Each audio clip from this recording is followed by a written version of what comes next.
dans chaque atelier. Et puis on se donne 1 heure pour si jamais vous voulez compléter. Donc notez bien pendant qu'on restitue si vous avez des choses à compléter ou à corriger ou autre. Prenez des notes et vous prendrez la parole après.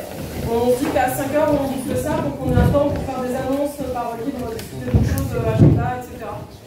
Donc voilà, chacun, on va d'abord faire la lecture, préciser exactement ce qu'on s'est dit et vous aurez un petit temps pour éventuellement compléter.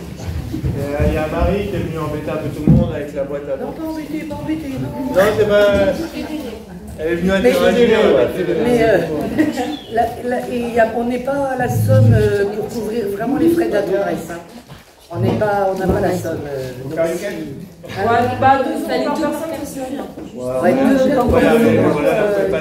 Si chacun donne 2 €, c'est bon. Trésorier rallongera ce qui manque quand même. C'est le mouvement qui s'en refaire une. Et rappel pour ceux qui n'étaient pas là, il y a du gel hydroalcoolique juste devant l'info. Donc voilà, on a fait les petits et après, apéro, on va faire la musique et tout.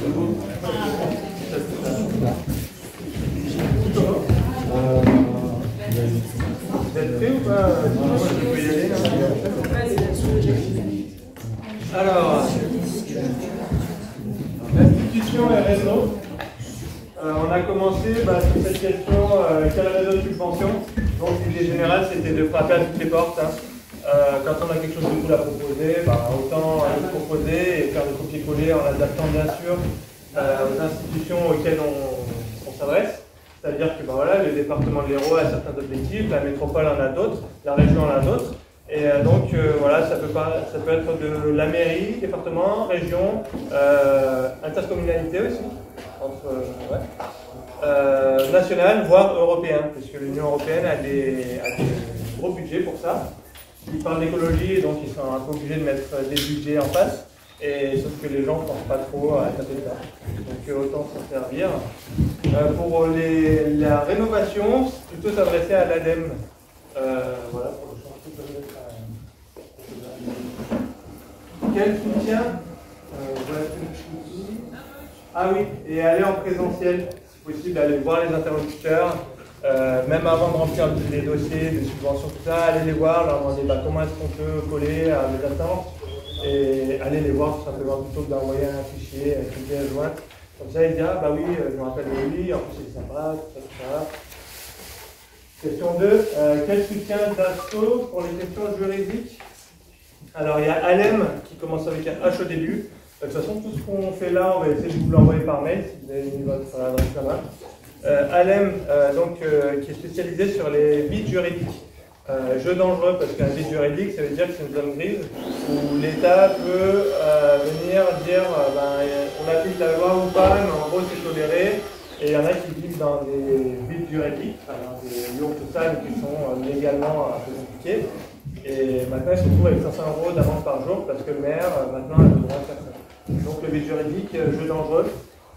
Il y a Hameau Léger qui est une initiative voilà, si vous avez une tiny house, une caravane, tout ça, et le hameau léger, ils vont voir la ville en leur disant voilà, si vous avez un espace, une pastille, parce que je crois qu'on en parlera peut-être dans un autre sujet, et ça vous permet de ne pas payer l'espace, mais d'être sur le lieu et voilà, de poser votre habitat. Quoi d'autre? Les colibris, qui est un peu le réseau de référence en France. Qui a une partie comme ça pour conseiller d'un point de vue juridique. Il y a les écolieux locaux, parce qu'eux ont déjà les mains dans le cambouis et connaissent bien la loi, en tout cas sont assujettis à la loi, donc ont peut-être des conseils. ABFAB, qui est une asso, ABFAB, habité Fabulous. Faudra vérifier. Fabuleux en France. Ouais. Et qui du coup, eux se spécialisent dans les conseils sur l'habitat partagé. Il y en a une antenne à Montpellier.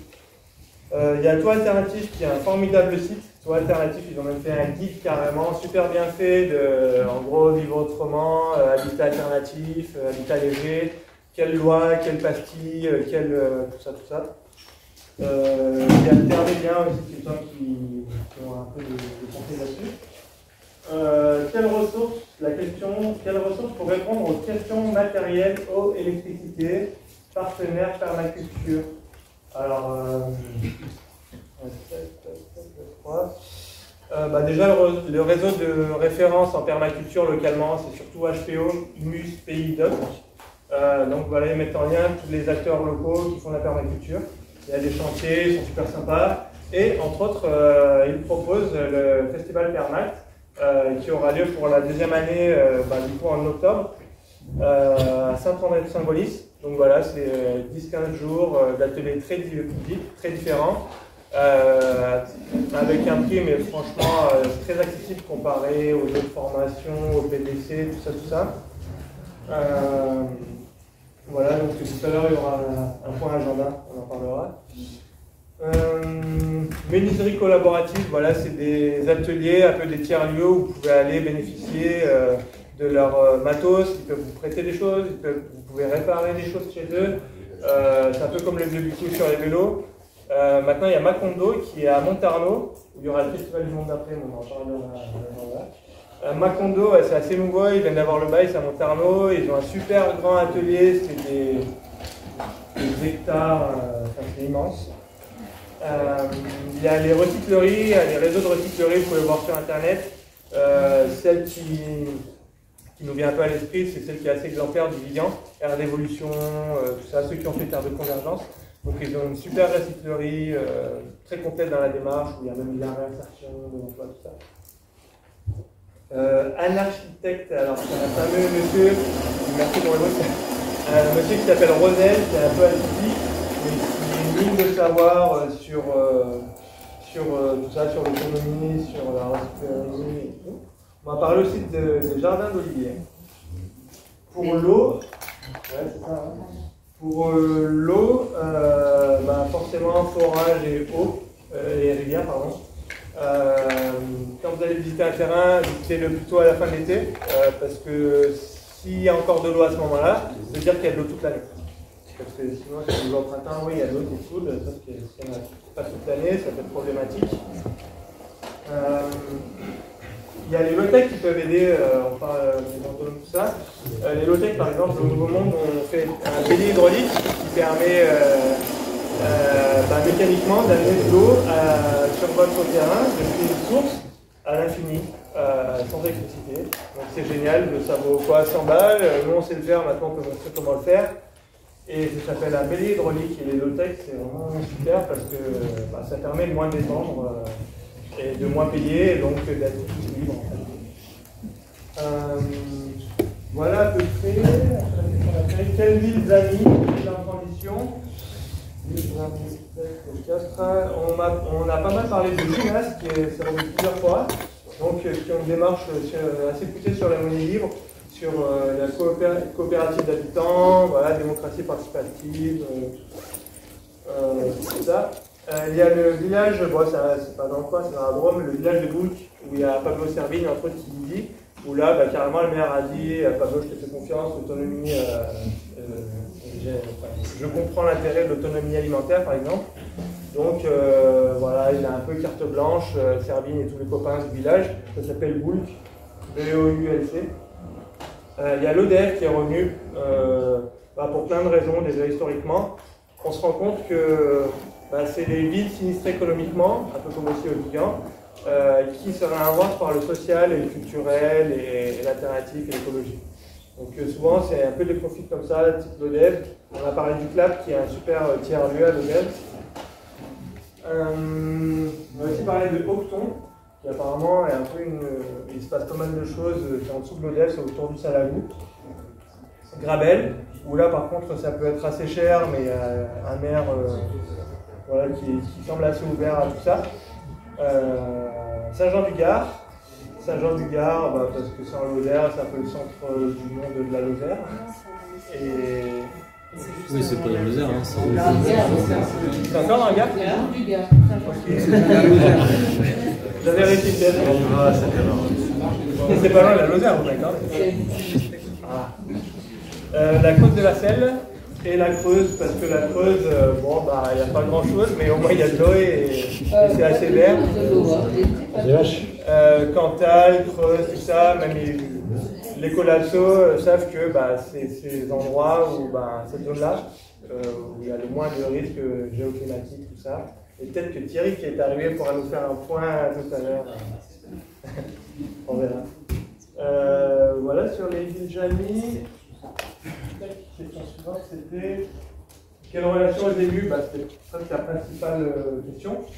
Il y avait l'idée de pas, en fait, que venir à plein et acheter direct, la marche est vraiment très haute et c'est franchement pas une bonne idée a priori.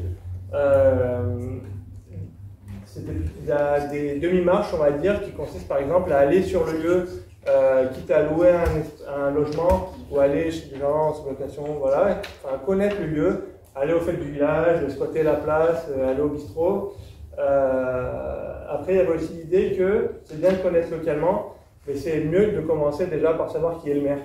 Parce que si vous avez des amis dans un village où le maire n'est pas du tout sur ces axes-là, ça va être très compliqué pour vous et pour votre projet. Et d'autant plus depuis la loi, je crois, d'octobre 2019, qui donne beaucoup plus de pouvoir au maire. Donc, il vaut mieux être en bon terme avec le maire avant d'investir, d'aller le voir avec un dossier de présentation et de lui dire est-ce que tu es avec moi ou pas. Et donc, voilà, il vaut mieux savoir à l'avance. Il y avait cette idée aussi qui était pas mal de faire un dossier de présentation. Un dossier de présentation qui soit pas trop lourd à lire pour le maire, parce que franchement, il n'a pas que ça à faire de s'intéresser à notre petit projet, quoi. Voilà, et puis de l'envoyer un peu au réseau des maires. Après, attention, il vaut mieux que votre dossier soit vraiment bien fait, que vous en soyez sûr, parce que si vous l'envoyez et qu'il n'est pas très bien, qu'il est approximatif, ou que il est un peu abstrait, vous allez être grillé dans le réseau et les maires vont dire ok, ces gens-là, non merci.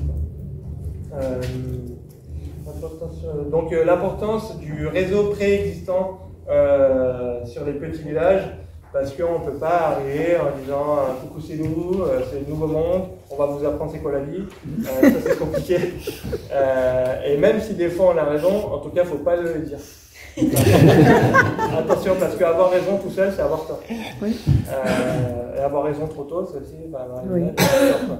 En tout cas, voilà, vraiment se baser sur les réseaux préexistants et pas avoir à tout refonder ou à changer tout, à essayer de convaincre tout le monde. C'est pour ça que c'est pas mal des espaces comme l'Ariège ou l'Odève ou le Vigan, où là, il y a, souvent on se rend compte que c'est des histoires de populations un peu persécutées qui ont pris le bâti et qui ont finalement développé une culture de solidarité, de l'échange, tout ça. Ça compte beaucoup. Oui, viser les villes en transition, hein, ça revient même un peu sur la même idée.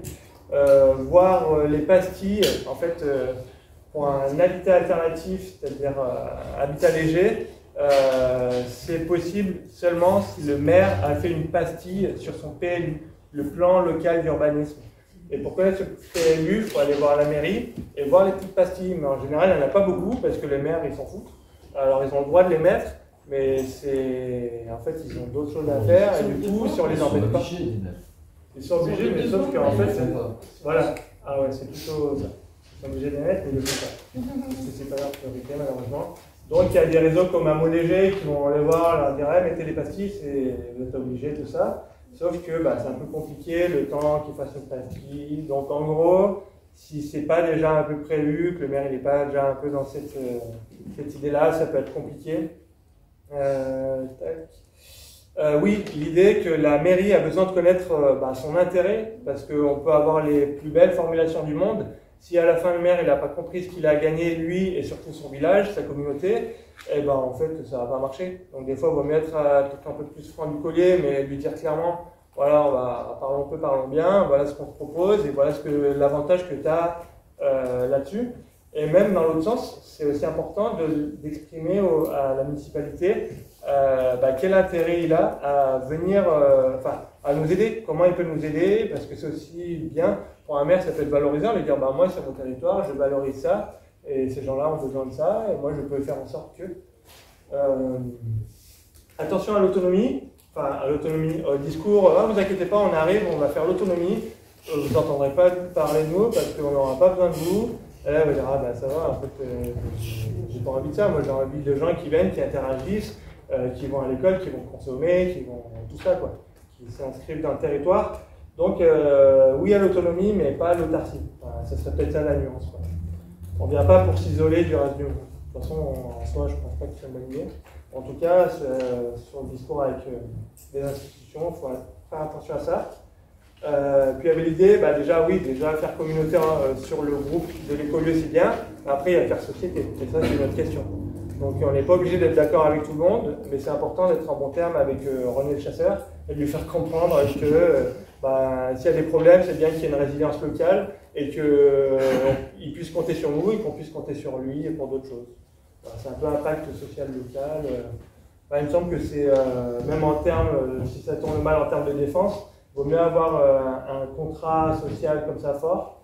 Ah, ouais, c'est intéressant ce que je dis, non? Bon, alors je vais essayer de faire plus vite. Démarche. On s'en fout. Voilà, faire comprendre aux maires qu'on a une opportunité, qu'on n'est pas une menace. En fait, je pense que quand tu ne comprends pas, voilà, a priori c'est gagné. Après, il y a toujours des détails et il faut faire attention à ne pas froisser des égos. Parce que surtout dans le sud, il y a des dynasties locales assez puissantes, quoi. Et, Les baronnies. Ouais, il y avait l'argument de se servir des conséquences du Covid en disant mon pote, l'autonomie, c'est quand même pas juste une idée de bobo, quoi. L'autonomie alimentaire sur un territoire, c'est important et en fait, tu es même obligé de prévoir ça. C'est le DICRIM, les écologistes s'intéressent beaucoup à ça, c'est qu'un territoire est censé avoir un plan B s'il y a une rupture dans les chaînes d'approvisionnement alimentaire. Sauf que la plupart des maires ne s'intéressent pas à ça et il y a des initiatives un peu partout pour leur parler de ça. En tout cas, l'effet Covid, à mon avis, peut rationaliser, ça donne de l'eau à notre moulin en gros. Et puis oui, une idée originale mais assez efficace finalement, c'est par exemple, pour connaître les réseaux dans les Cévennes, aller voir qui vend des châtaignes. Parce que ceux qui ont des châtaignes ont des grands espaces, ont des terrains. C'est les réseaux de transformateurs.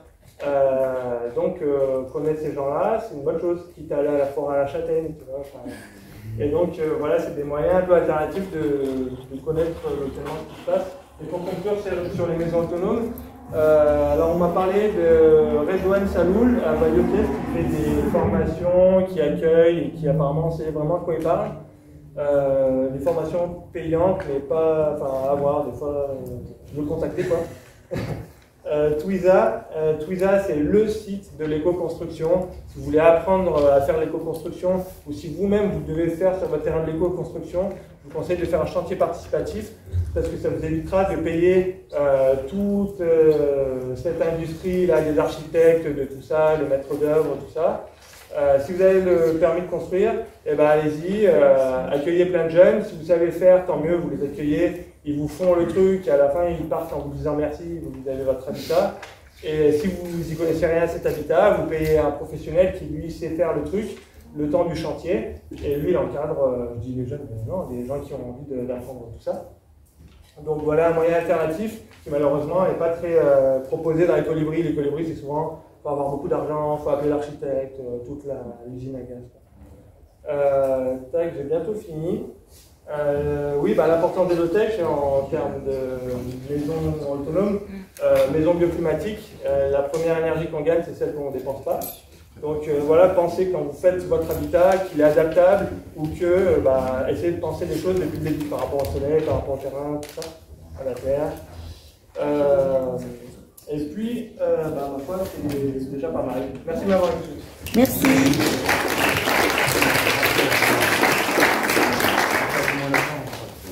Moi, je vais essayer d'être un peu plus rapide sur la vue collective. Alors, c'est un petit peu en vrac qu'on n'a pas réussi à répondre à toutes les questions. On en a même amené d'autres, en fait, à partir de celle-ci. La première question, on l'a pas comprise sur qui reste au début. On l'a interprété comme c'était quoi la constitution du groupe de départ, en fait. Et on s'est simplement dit que c'était notre entourage par affinité, bien sûr. Il pouvait y avoir des journées comme aujourd'hui, c'est le but qu'on se rencontre, le réseau proche.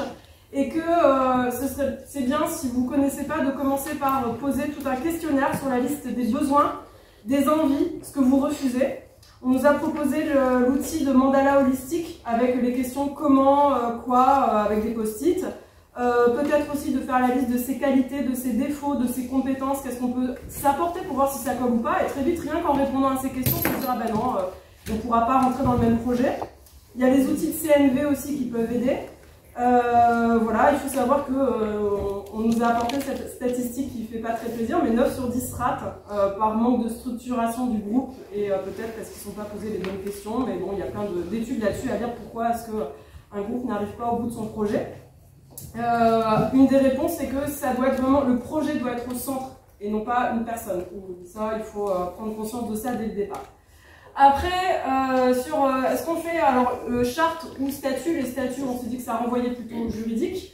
Et la charte, bah, on a une personne qui pensait que c'était pas utile. Désolée. On a tous trouvé plein d'arguments sur le fait que ça a déminé plein de choses, qu'elle pouvait être légère et évolutive, hein, mais ça permet d'anticiper les problèmes. Voilà, des fois auxquels on peut... Il y a aussi des questions qui se sont posées sur l'exclusion d'une personne violente. Ça peut paraître évident, mais en fait, en pratique, on nous a raconté que la définition de la violence, c'était pas si facile que ça. Ça peut enlever l'émotionnel et l'affectif aussi d'avoir une charte et de se dire, bah voilà, on l'exclut et ça peut poser des choses. Ça évite que les grandes gueules prennent le pouvoir aussi par rapport à l'oralité. Ça peut être un carnet de bord, enfin, vous pouvez l'appeler comme vous voulez si le mot charte ne vous va pas. En tout cas, ça a entraîné une nouvelle question sur ce qu'on est peut-être en train de monter ici, c'est-à-dire un réseau entre les futurs écolieux. C'est une question de la charte des futurs écolieux. On n'a pas répondu, est-ce que, voilà, on s'est dit, ça c'est limite. Évidemment, une charte, ça limite l'inclusion, mais ça permet aussi d'éviter des abus, donc c'est, voilà. Sur quelle gouvernance, donc au début, il y a beaucoup de questions, enfin, beaucoup de gens qui ont une expérience associative nous ont dit, bah, le consensus, le consentement, quand on n'y arrive pas, le vote. Mais apparemment, il existe plein de choses, mais à mon avis, ça peut faire l'objet d'un débat entier. En tout cas, il est revenu pas mal le fait qu'il faut absolument que les rôles soient tournants pour pas qu'il y ait prise de pouvoir. Si quelqu'un est délégué à une tâche, il faut que ça tourne, qu'il faut qu'il y ait des médiateurs et que ces médiateurs tournent. Tout le monde est d'accord sur le fait qu'il faut faire des réunions, cercles de parole, vous pouvez appeler ça comme vous voulez. Après, à quelle fréquence, bon, bah, c'est pas trop. Comment entrer et sortir facilement? Ben, on a rayé le terme facilement. Après discussion. Ça a l'air, c'est quand même une question compliquée et qui rejoint aussi une question auquel on n'a pas vraiment répondu sur, je ne sais plus où elle est, sur le nombre, combien d'habitants maximal. Donc, en fait, ça dépend de votre projet. Si c'est un habitat collectif, évidemment, le nombre sera plus réduit que si c'est un village. Et on nous a dit que la limite, c'était 50 pour un village où on ne voyait pas aussi grand. Mais c'est vrai que du coup, la question d'exclusion et d'inclusion n'est pas du tout la même si vous êtes un groupe de 5-6 pour une coloc, où là, il y a l'émotionnel, l'affectif qui rentre en compte. Et si vous êtes 50, où là, bah, vous n'avez pas à dire, bah, lui, il ne me plaît pas. C'est vrai que c'est un peu différent, du coup, les questions à se poser. En tout cas, bah, une charte, ça permet de répondre à pas mal de ces questions. Et de l'expérience, apparemment, bah, il faut faire une période d'essai, se laisser plus ou moins de temps, quelques mois, parfois des années, avec des processus d'inclusion progressifs peut-être. La question s'est posée donc par rapport à la charte, ça va être plus ou moins facile d'exclure quelqu'un, mais sur ses compétences, est-ce qu'on inclut les gens sur leurs compétences, sur leur volonté, et si ils montrent de la bonne volonté et qu'au bout de quelques mois on se rend compte qu'ils sont incompétents, qu'ils n'apportent rien, qu'est-ce qu'on fait? On n'a pas répondu. Et en plus, comment on mesure cette valeur ajoutée? Parce que c'est pas parce que quelqu'un est incapable de cultiver quoi que ce soit qu'il ne va pas apporter de la bonne humeur et un truc hyper important à la vie du lieu. Donc voilà, c'est entre le financier, le travail, l'humain. On s'est posé la question de l'inclusion des conjoints, des enfants, des personnes en situation de handicap aussi. Est-ce qu'il y a des structures pour les accueillir? On n'a pas répondu non plus à ces questions. Concernant l'accueil, ben, on s'est dit que ça serait limité par les ressources et du coup, voilà ce qu'on cherche en fonction du nombre au départ. Est-ce que c'est des ressources? Réseau internet, on n'a pas répondu à la question. Quel dispositif de défense ça a amené sur la sécurité? On s'était dit que ce serait important qu'il y ait une personne, alors toujours un rôle tournant probablement, mais qui soit dédié à la vigilance, pas forcément à la sécurité, mais dans la sécurité des personnes. Et que notre lutte, bon, les armes, on a des infos off peut-être. Mais on n'en a pas vraiment discuté, on s'est dit que la force ce serait le réseau, surtout. Voilà, c'était ça le plus important. Quel dispositif de solidarité a été émis la proposition de faire un loyer en fonction pro rata de la superficie que vous occuperez du lieu, mais aussi en fonction de votre situation personnelle. Donc rajouter un pourcentage en fonction de si vous êtes en situation de précarité ou si vous avez un travail, et de faire éventuellement un pot commun. Après, comment constituer un groupe, donc j'en ai parlé au début. Comment gérer les candidats aux intéressés, c'est un peu les entrées et les sorties. Puis on a essayé de conclure un petit peu sur ce qui ne marchait pas, et on est arrivé à la conclusion que définir ses valeurs et ses besoins, c'était fondamental pour le début, et aussi que c'était indispensable de visiter un écolieu, et que c'était pas possible de se lancer dans ce projet si on n'avait pas vécu sur un écolieu, qu'on n'avait pas eu cette expérience. Après, je sais pas trop dans quel cas ça rentre, mais on est parti aussi du constat que c'était important de rester ouvert si on veut se renouveler et pas commencer à répercuter des violences institutionnelles du groupe sur une personne. C'est-à-dire que si on reste fermé dans notre confort, dans notre mode de fonctionnement, il y a des gens qui peuvent se sentir exclus, violentés et avoir de la violence en retour, et que c'est important d'être ouvert. On a réfléchi s'il y a des gens qui appliquent pas la charte ou les règles de vie, peut-être à les punir. C'est pas une question qu'on s'était posée, mais ça peut peut-être se poser. Ou faire du travail compensatoire. Si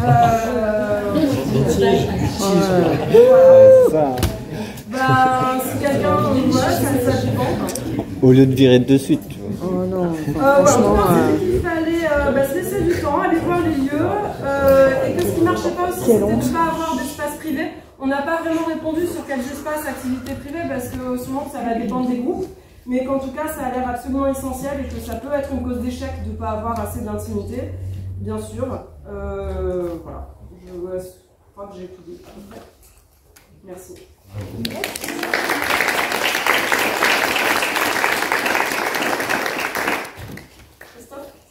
C'est moi? Ok. Donc moi je suis dans la partie qui brise les rêves, donc j'aurais dit que le français. Est-ce que personne n'a vu la première? Pareil, on avait la liste de questions, donc je vais essayer de faire encore plus courte Faustine. Et surtout, il y a, pareil, vous allez avoir le texte de toute façon, donc je vais citer des sigles et des trucs compliqués, vous irez voir plus tard. Donc, quelle est la tendance du marché immobilier? On note quand même a priori une crispation des ventes suite au Covid, une excitation aussi suite au Covid, c'est-à-dire qu'il y a des gens qui vont vouloir a priori acheter des maisons avec des jardins, des choses comme ça, pour se faire confiner plus joyeusement. Et on a noté aussi le fait qu'il y a un phénomène de nouveaux retraités, donc ils viennent d'arriver à la retraite ou ils arrivent à la retraite, donc ils ont encore un petit peu de paye, et eux ils vont chercher justement à avoir de la maison. Alors ça risque d'être plutôt de l'habitat individuel ou de petits couples, c'est pas spécialement exactement pareil que nous, mais ça peut provoquer une pression sur le marché.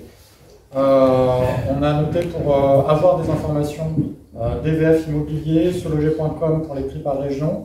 La SAFER c'est uniquement si on veut créer un projet agricole, parce que c'est un organisme qui permet la transaction des terrains agricoles.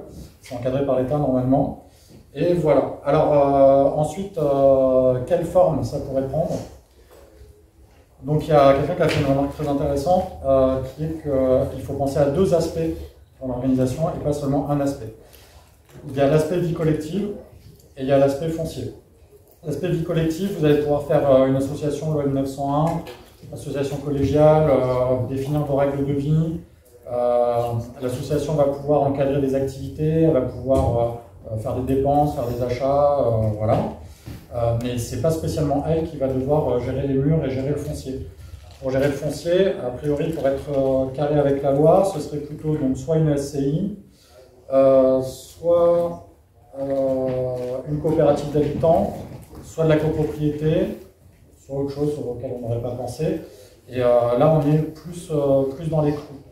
Alors la SCI, c'est un cadre juridique qui est intéressant pour les terrains.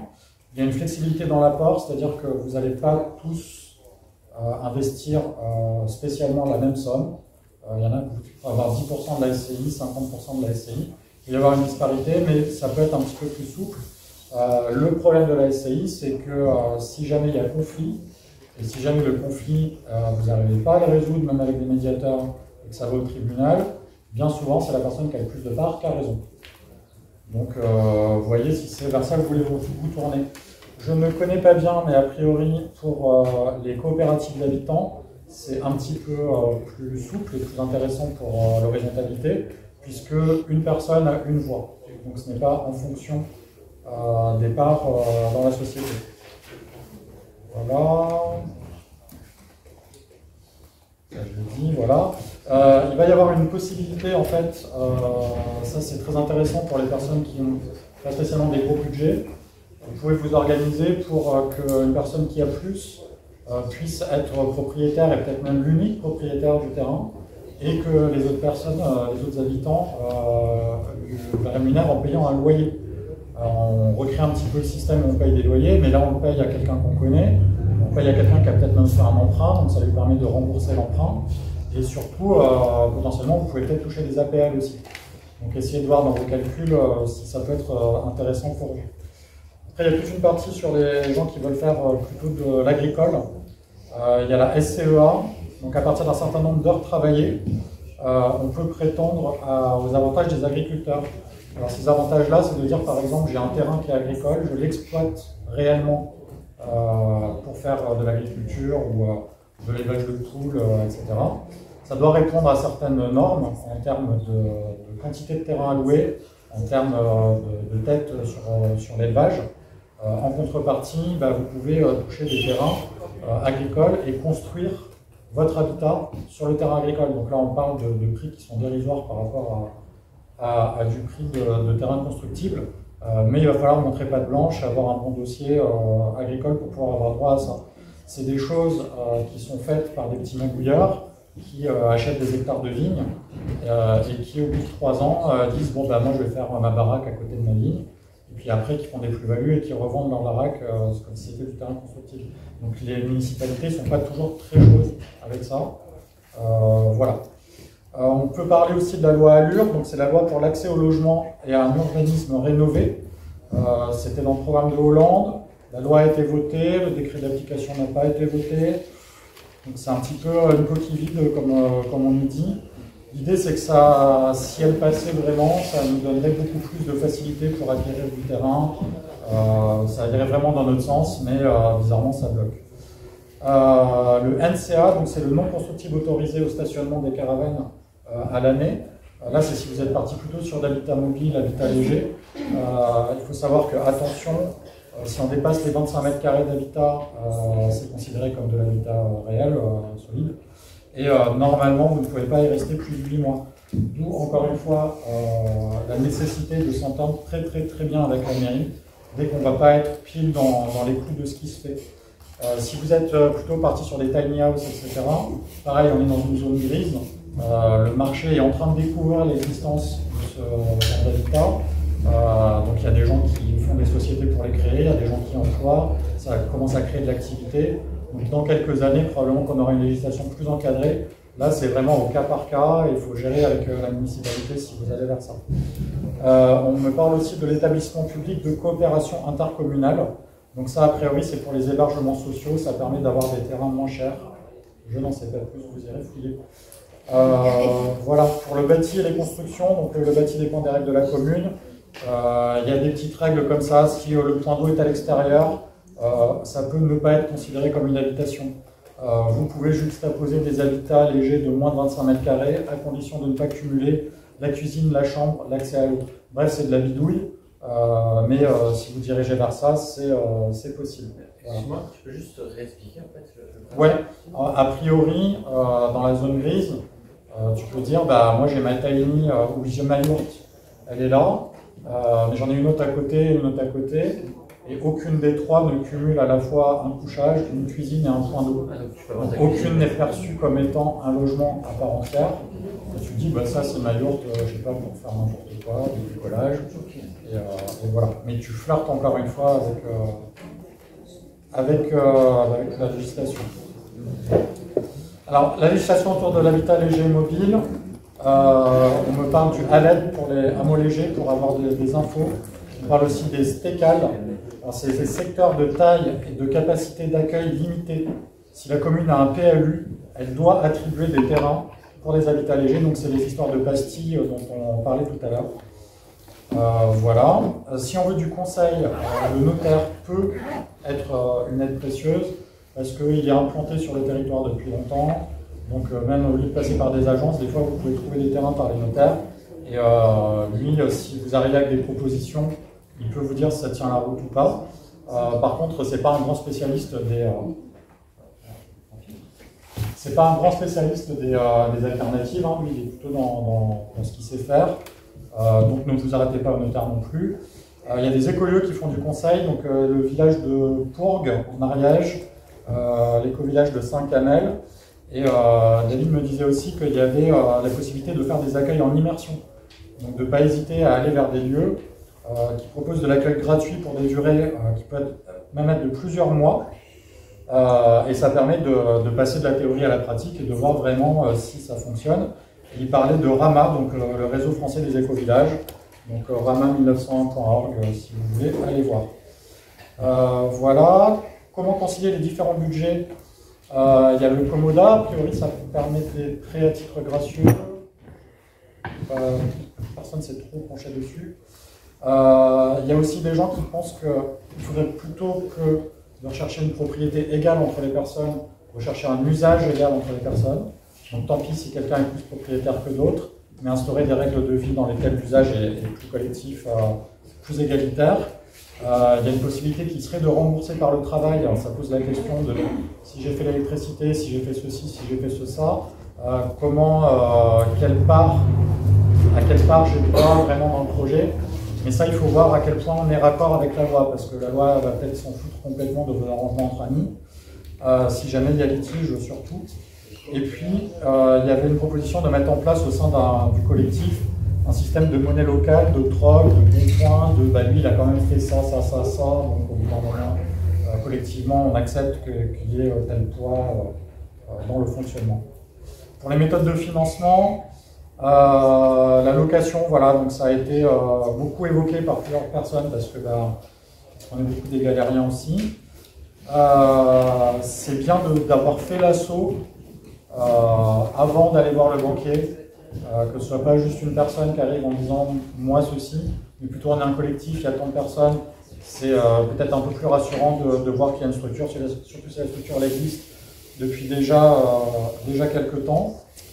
Voilà, pour choper du financement, ce qui est revenu beaucoup c'est la nef, le crédit coopératif. Vous pouvez toujours faire des Kickstarter, c'est-à-dire du financement participatif, du prêt participatif, c'est-à-dire vous rembourserez les gens. Et on considère que le prêt participatif, c'est mieux si c'est sur des durées longues.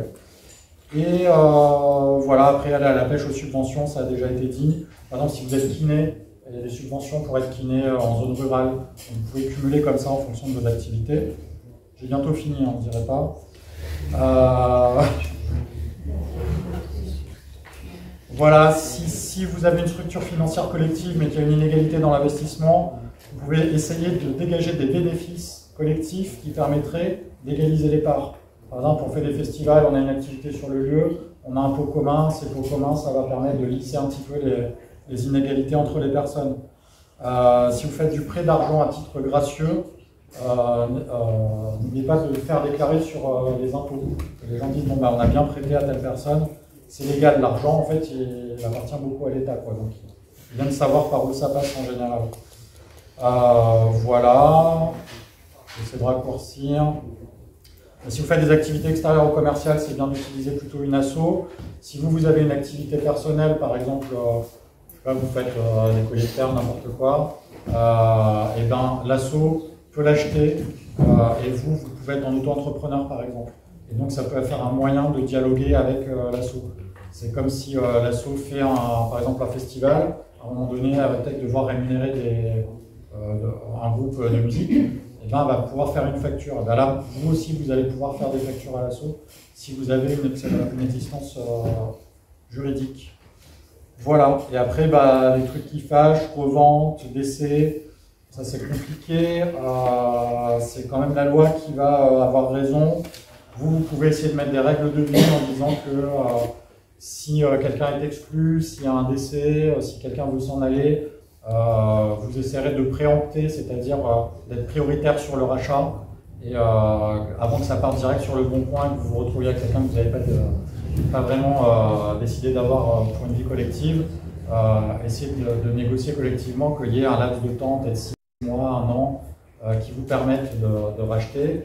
Et l'intérêt aussi, c'est si votre lieu est... je te donne la parole parce que tu veux dire un truc intéressant là-dessus. Et si votre lieu a réussi à avoir une cagnotte, ça peut être dans les objectifs du lieu d'être en capacité de racheter les parts des personnes qui s'en vont. Comme ça, le lieu s'autonomise de plus en plus, il a son propre budget, il rachète ses propres parts. Et après, voilà, vous pouvez voir dans le lieu si vous faites de la location. Et si vous revendez à la personne que vous souhaitez. Voilà, je vais arrêter là. Si à un moment d'achat ou après l'achat collectif, il y a une nécessité de rénovation, ça va dans la case gestion associative ou ça va dans le montage foncier? J'en sais absolument rien justement. Des fois, c'est 2 fois le prix de retaper un marais, une grange, une colo, un réno ancienne pour passer à une maison classique. Ça ouais. Il y a un tapeau que c'est 2 fois plus cher de rentrer dans une colo. Ouais, la rénovation c'est compliqué. Il y avait aussi une question qui était si on commence une SCI, mais qu'il y a un tel qui a mis 50% des parts parce que lui il avait plus d'argent, mais que moi je veux finalement lui racheter 10%, comment ça fonctionne? On n'a pas la réponse aujourd'hui. Est-ce qu'il faut repasser par la case notaire? Auquel cas, c'est une vente, c'est pas du tout intéressant parce que ça coûte beaucoup d'argent. Voilà. Merci.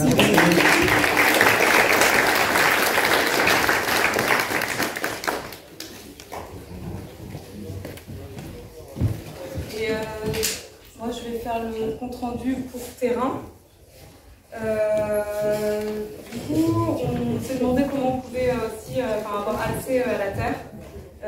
Par exemple, il y a un points faciles, c'est de parcourir les chemins des campagnes et de voir quels terrains sont à vendre ou quels terrains sont abandonnés.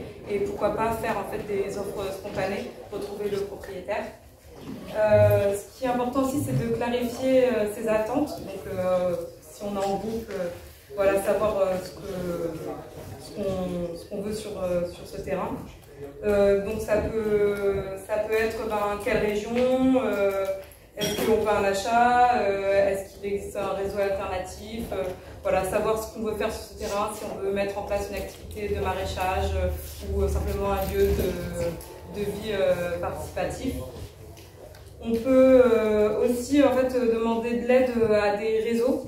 Donc là j'ai une liste de réseaux, mais voilà, c'est surtout si on veut se lancer dans un projet agricole. Donc par exemple, il y a le mouvement intégral des AMAP, CIVAM, Nature Progress, MRJC, Accueil Paysan, Terre de Liens, l'Atelier Paysan.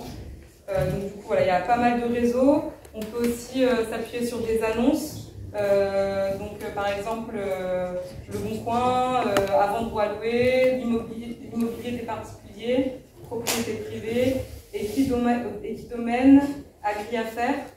On peut aussi faire appel à des notaires qui sont situés sur la localité et qui peuvent en fait en gros vous renseigner. Il y a aussi les gazettes locales, surtout si des personnes âgées en fait ont des terres et en fait sont totalement éloignées de tout ce qui est internet. Apparemment ça peut marcher en fait de s'abonner en fait à la gazette locale de la zone que vous avez choisie.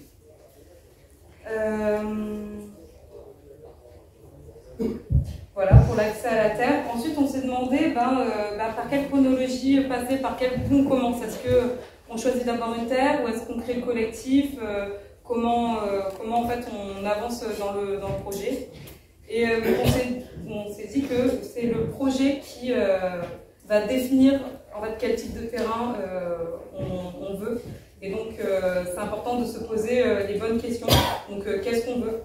Par exemple, si notre projet c'est quand même l'autonomie, ça ne va pas être les mêmes critères de choix que si c'est simplement vivre ensemble, encore en lien avec la société. Après on s'est posé les questions de quels critères en fait observer avant l'achat d'un terrain.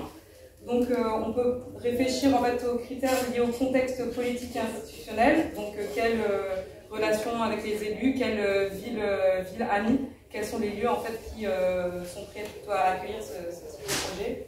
Au niveau juridique, penser à la servitude qui peut être une source de conflit, du coup l'accès au chemin sur les terrains. Donc voilà, vérifier ça sur les terrains. Regarder les règles locales d'urbanisme et les conventions privées. C'est intéressant de demander un certificat d'urbanisme, du coup d'avoir une preuve écrite en fait de ce qui est possible de faire ou pas faire sur le terrain. Au niveau, il y a aussi le contexte économique, donc en fait quelle est la capacité du groupe, quels sont les moyens du groupe, et donc du coup ça va forcément influencer le choix du terrain. Et ensuite il y a tous les critères géographiques et climatiques, donc la pédologie, donc la qualité de la terre, les écosystèmes, le biotope, l'exposition, la pluviométrie, l'évolution du climat. Et donc ça, c'est des critères qui sont intéressants aussi de voir sur toute une année, donc avec l'évolution des saisons. On a quelques petites astuces et points de vigilance. Par exemple, apparemment sur les cartes, ils suppriment les cours d'eau. Donc peut-être référer à d'autres cartes pour savoir si...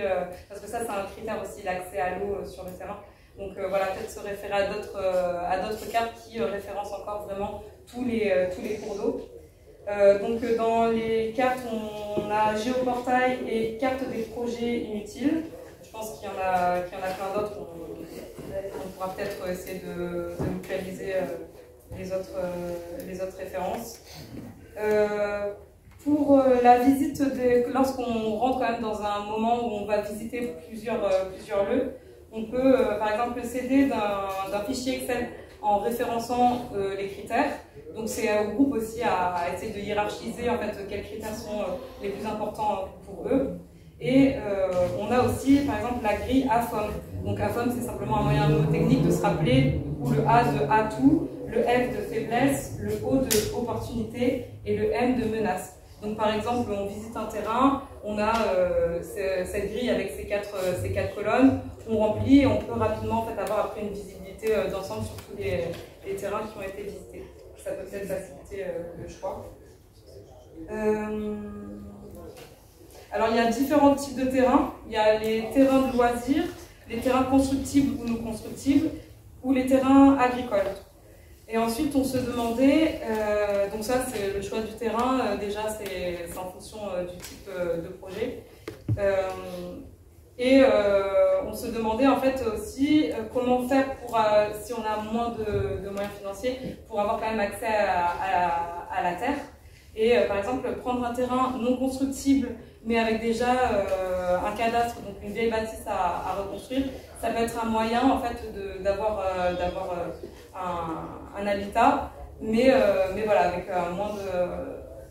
avec pour moins d'argent, c'est plus accessible.